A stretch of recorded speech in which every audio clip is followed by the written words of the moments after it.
네, 단 하루 만에 코스피는 30포인트 이상 뛰어 올랐고요. 1850선대 회복이 됐습니다. 자, 주말이 지난 뒤에는 또 어떤 흐름이 이어질지 일단은 오늘부터 차근차근 되짚어 보도록 하겠습니다. 두 분과 함께 할게요. 승리투자클럽 윤호정 실장, 삼성스타 컨설팅 김필 총장과 함께 하겠습니다. 두 분 어서 오세요. 네, 안녕하세요. 예. 안녕하세요. 네, 안녕하십니까. 두 분께서는 또 오늘 시장 어떻게 보고 오셨는지 또 하나씩 들어보도록 하겠습니다. 총재님께서는 어떻게 평가하고 계십니까? 네, 다음 주에도 또 좋은 결과가 나오겠죠. 예. 그 주식에서는 항상 오늘의 힘이 내일에 영향을 미치는 건데 오늘의 힘이 강했지 않습니까? 그러면 여러분 내일 떨어진다고 생각하는 사람은 드물지 않습니까? 그런데 만약에 토요일 이제 오후 한 8시쯤에는 EU 정상회담이 이제 끝나면서 우리 시각으로 끝나면서 여러 가지 결과들이 나오게 될 텐데 또 혹시 모르게 또 돌발 변수 나올 수도 있잖아요. 제 예상에는 그렇게 큰 돌발 변수는 안 생기고 그래요? 12월 말까지 그 재정 통합이라는 가장 큰 이슈를 약간 아웃라인을 그려놓고 끝나지 않겠는가 그렇게 생각되거든요. 네. 그리고 이미 답은 아까도 나왔지만서도 그런 결과로 인해 가지고 했는데 우선 그 힘이 자연 현상에 의해서 어떤 결과를 가져왔는지 방금 보셨지 않습니까? 오늘 종가를 보면은 34 거의 35포인트 올랐는데 오늘이 강하게 올라왔기 때문에 이미 강하게 올라오는 테마 종목들을 훑어보면 내일은 그렇게 다음 주에는 강한 상승세를 시현하는 그런 걸로 결론 지어집니다. 오늘도 긍정적인 생각을 가지고 그렇습니다. 예, 괜찮은 전망을 하고 계시는 우리 총재님의 말씀. 결론적으로 말씀드린다면 저보고 주식 제가 만일에 주식을 강하게 한다면 네네. 저는 지금 다 삽니다. 네. 지금요? 예, 그렇습니다. 뭘 사야 될지는 잠시 뒤에 예, 한번 여쭤보도록 예, 할게요. 그렇습니다. 예. 자, 윤호정 실장님께서는 또 오늘 시장 어떻게 보셨는지 시장님 보시기에도 괜찮나요? 지금 시장 환경이요? 오늘만 놓고 본다면? 예, 오늘만 놓고 본다면 일단은 그 시장에서는 좀 혹시 손수건 게임이라고 아세요? 이렇게 서 있으면 뒤에다 손수건 놓고 또 손수건. 예, 예, 예. 네네. 어렸을 때 소풍 가면 많이 하던 예, 예, 게임이잖아요. 예, 그겁니다. 일단 제가 이제 뉴스 플로우를 이렇게 보면서 이거는 손수건 돌리기 게임이 아닌가라는 생각을 했거든요. 그러니까 대중의 심리가 어떤 정책 입안자들과 어떤 중요 입김이 있는 사람들의 뉴스 플로우, 특히 그것을 먹잇감으로 삼는 어떤 언론에서의 어떤 뉴스화 또 그거를 또 쫓는 우리 투자자들 그리고 그 투자자들에 의해서 큰 메이저 세력이 대중 심리를 몰아놓고 다시 그것을 역용하는 패턴. 계속 이러한 패턴이 일어나기 때문에 우리가 뉴스가 중요한 건 맞습니다. 하지만 우리가 사실을 너무 간과했다. 그죠? 왜냐면은 이미 EU 정상들은 어떤 유럽에 대한 성장에 관련된 투자 의견을 1,000억 유로 정도를 마련해 놓고 그 이후에 어떤 계속적인 공조 혜택을 벌여왔고 또 특히 메르켈의 어떤 단골 전략이 뭐냐면은 무엇을 하기 전에 일단 압박을 하죠. 그죠? 빚이 있는 사람들한테 압박을 하고 네. 어느 정도 시장이 좀 움츠린다 싶으면은 뒤에 가서 협상을 또 하고 어저께 같은 경우에도 보면은 네. 기자회견을 또 취소를 했단 말이에요. 그러니까 뭔가 하긴 해야겠는데 뭔가 명분을 만드는 싸움이 아닌가. 그거를 언론을 이용해서 교묘하게 좀 이용하고 있다.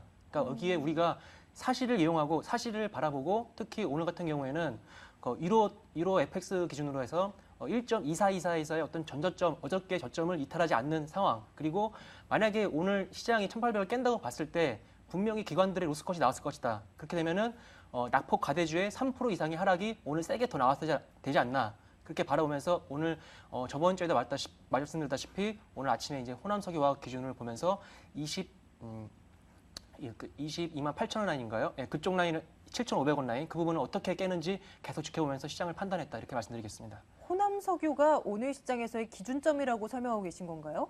예, 제가 봤을 때는 그렇습니다. 왜냐하면은 왜 그렇게 생각하셨던 건가요? 그 부분은 이제 어떻게 보면은 제가 스스로가 이제 시장을 바라볼 때 이제 업종에서 가장 이제 세게 바라보는 업종을 이렇게 뽑는데 저 같은 경우에는 화학주 중에서 호남석유화학 그리고 IT 중에서는 삼성전자, 자동차 중에서는 현대차 이 세 개를 기준으로 계속 비교를 했거든요. 예. 그러니까 물론 화학주가 지금 석유 유가가 떨어지는 와중에서 요즘에 강했던 이유가 제품 스프레드보다 나프다 가격이 훨씬 더 떨어지면서 투입 가격이 떨어졌던 거거든요.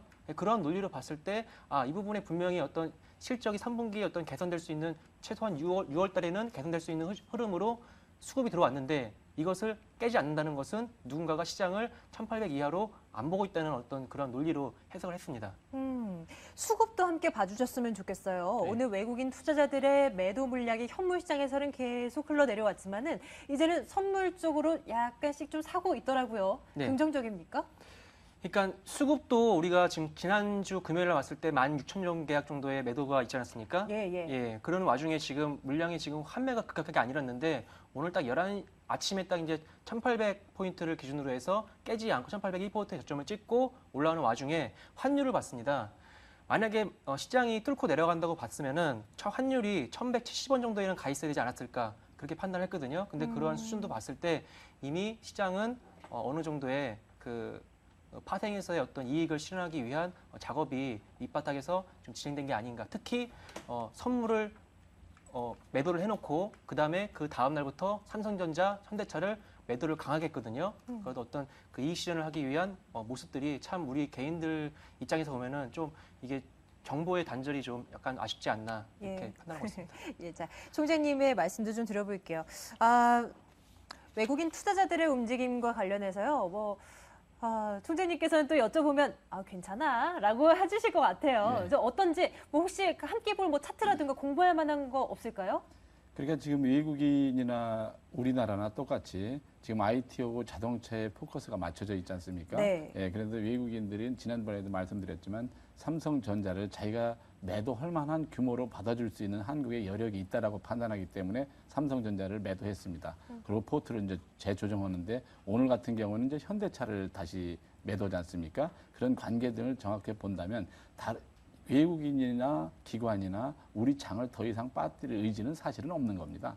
사실은 없고 지금 유로존이라든가 작은 분배상에서 세계적인 작은 분배를 어떻게 할 것인지를 커다란 타워에서는 보고 있거든요. 거기서 보고 있으면서 한국을 네. 어느 정도 조정할 것인지 한국의 자금을 어떻게 할 것인지를 얻은 결론이 6월 달에는 일부 좀 매도해가지고 예. 이렇게 하자라는 그런 답이 가졌었고 7월 달에는 유로존이 안정되면서 지금 전 세계적으로 봤을 때 제가 봤을 때 다른 나라는 이제 안정을 찾아갈 겁니다. 그런데 이제 브라질이 경제 성장이 브라질이 또다시 하강을 하고 있거든요. 그러니까 브라질을 좀 보신 다음에 나머지 다른 타국들은 다른 여타의 세계의 국가들은 좀 안정적으로 갈 것이다라고 그렇게 보시면 좋겠습니다. 예.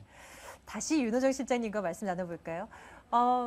개인 투자자들이 어떻게 시장을 대응해야 할지 참 모르겠어요. 근데 이 참 모르는 시기가 꽤 시간이 오래 흐른 것 같습니다. 네. 수개월 동안 시장 지지부진하고 이렇다 할 수익 안 나고 이런 것이 반복이 되는데 우리 개인 투자자들 어떻게 해야 되는 겁니까? 네, 지금 참 어렵습니다. 그러니까 지금 웬만한 투자자분들은 뉴스를 보시고 그리고 신문을 보시고 또 방송을 보시는데 어떤 그러한 뉴스 플로들이 중요한 거 위주로 계속 돌아가다 보니까 네. 어떤 쏠림 현상이 지금 계속 일어나고 있거든요. 그러니까 지금은 시장에 대한 부분을 어느 정도 기준선을 놓고 봐야겠다 이렇게 말씀을 좀 드리겠습니다. 물론 1,800포인트를 이탈을 하면은 이전 수준인 1,776포인트 정도를 하회하는 과정에서 물론 주식 비중을 줄여야 되는 건 맞습니다. 하지만 지금 이미 1,883포인트에서 물량을 못 줄이시고 현재 가지고 있는 분들의 입장이라고 하면은 여기서 물량을 줄이기보다는 어느 정도 시장의 박스에 대한 어떤 흐름을 가지고 채널 상단과 하단에서의 비중 조절 차원 그리고 특히 코스피 대비 아웃퍼폼하고 있는 코스닥 시장에서의 중소형주에 대한 어떤 실적 모멘텀 그 부분을 좀 바라봐야 될 것이고 그리고 아까쯤에 총장님께서 말씀하셨는데요. 현대차, 삼성전자 솔직히 좋습니다. 해외 시장의 어떤 업체들이 안 좋아지고 보고서 한국차를 팔고 도요타를 사라 이런 보고서도 예. 있는데 그들이 안 좋아질수록 유럽 시장이 안 좋아지고 경쟁 상대가 더 안 좋아질수록 시장의 파이가 줄어질수록 우리 시장의 업종들이 더 아웃퍼폼할 것이라고 더 매출이 더 좋아질 것이라고 믿고 있습니다. 하지만 수급상에서 이런 좋은 얘기가 나올 때마다 그들의 매도 물량을 덜기에는 더 좋은 기회가 될 것이고 그리고 시장이 어차피 지금은 선진국부터 이익 추정치가 하향되고 있는 와중에 우리나라의 3, 4분기 이익 추정치도 점점점 하향하는 어떤 그런 보고서가 나오고 있기 때문에 그쪽에 대한 어떤 매매보다는 어떤 낙폭과대주의에 대한 움직임과 그리고 중국 관련된 섹터의 움직임 그리고 중소형 말씀드렸던 그쪽에 대한 움직임과 특히 요즘에 좀 강한 흐름을 보여주고 있는 이제 LED 이제 관련된 업종 코스닥 종목하고요. 그리고 태양광 중에서 요즘에 이제 실적 업황에 대한 어떤 보조금 정책도 있고요. 그런 네. 부분도 좀 바라봐야겠고 특히 오늘 같이 좀 낙폭이 심할 때는 일단 오늘 특징 중에 뭐냐면은 위쪽에 있는 종목들이 먼저 떨어지고 아래 종목에 있는 종목들이 올라가는 현상. 그러니까 시장이 반등을 줄 때는 아래쪽에 있는 종목들이 올라가고 그리고 시장이 어느 정도 안 좋은 흐름을 이어갈 때는 코스닥 중에서 좀 강한 종들이 더 강한 흐름 이런 현들이 계속 반복되고 있으니까 이런 시장의 균형 정도를 좀 계속 파악하시려고 노력을 하시는 게 맞지 않을까 이렇게 말씀드리겠습니다. 그러면 실장님의 생각으로는 말씀해 주신 그런 종목들이 자동차에 비해서 조금 더 시장 대비 아웃퍼폼할 수 있을 것이다라고 보는 네네. 쪽이신 실적 거죠? 부분에서는 좋은데 네. 이제 저희가 실질적으로 느끼는 체감 수익률 수익률은 측면에서. 벌써 오늘도 뭐 건설주도 그렇고 이제 뭐 화학주도 그렇고 네. 많이 좀 상승하는 예, 예. 부분들이 알겠습니다. 자동차 얘기 나와서 조금 더 해볼까 합니다. 현대차 왜 이제 노조와 사측 간의 그 의견이 좀 이렇게 충돌이 일으키면서 자칫 잘못하면 다음 달에 이제 파업이 진행될 수도 있다라는 그런 안 좋은 얘기들도 돌고 있는 상황입니다. 오늘 마감 가격은 23만 2천 원대, 0.6%의 하락으로 마감이 됐는데 혹시나 파업이 되게 된다라고 한다면 좀 주가에 큰 영향을 미칠 것인지 자동차에 대한 특히 현대차에 대한 총장님의 시각은 좀 어떠십니까? 큰 영향보다는 영향을 미칩니다. 거시적으로 소위 매크로적으로 본다면 외국인들은 현대자동차를 크게 봐서는 엔화 약세를 유도할 거다. 예. 쉽게 얘기해서 한국의 원화가 강세를 유지하고 엔화가 약세될 거다. 그러면 우리에서는 약간의 수출주가 약간의 힘을 잃죠. 그 다음번에는 그 파업에 관한 것을 지금 3년 만에 지금 다시 하지 않습니까? 그런 거에 대해서 외국인은 좀 약간 다소 좀 민감하다고 할까? 네. 좀 싫어하는 스타일이거든요. 그래서 커다란 두 가지 난제를 가지고 7월을 임할 겁니다. 그렇기 때문에 현대자동차에 대해서는 지금 긍정적으로 볼 수 있는 사안은 아닙니다. 예. 그래요. 네, 그렇습니다. 총장님께서 웬만해서는 부정적인 시각 안 보여주시는데 현대차에 대해서는 그럼 다른 종목이 더 좋겠다라는 말씀이신데 잠시 뒤에 어떤 종목 좋은지 계속 얘기 나눠볼게요. 자, 주말 동안 경제 일정들 많이 예정되어 있을 겁니다. 어떤 부분들 눈여겨봐야 되는지 이준희 앵커가 브리핑해드리겠습니다.